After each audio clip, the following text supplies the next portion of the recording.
Today, we find ourselves reflecting on a world where change seems not only constant but often sudden and challenging. Nepal, a country nestled in the Himalayas, is currently in the throes of significant turmoil. The spark? A dramatic government decision to suspend access to 26 social media platforms, some of the most popular and widely used in the world. This ban, intended by authorities to enforce new registration rules, has instead ignited fiery protests, especially among the nation's young people who see these platforms as their window to the world, their voice, and a place to hold power to account. Imagine waking up one day to find your connection to friends, news, and global conversations suddenly severed. For many Nepalis, this was their reality. Thousands took to the streets of Kathmandu and beyond, initially gathering peacefully in protest.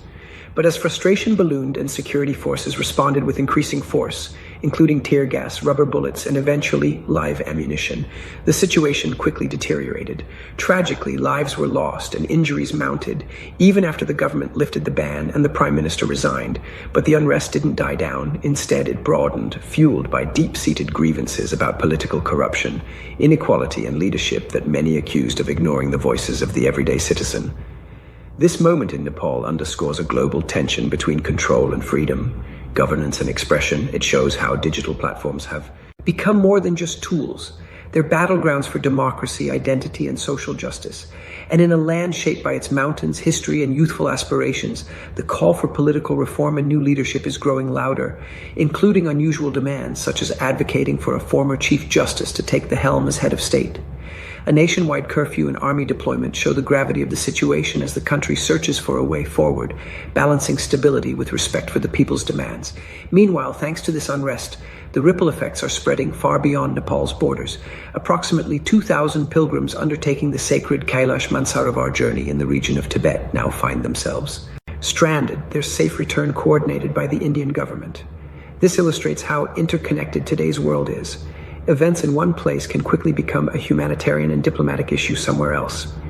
Speaking of diplomacy, another beacon of positive change emerges from the improving relations between India and Canada. New envoys are set to take charge soon, signaling warmer ties and renewed collaboration.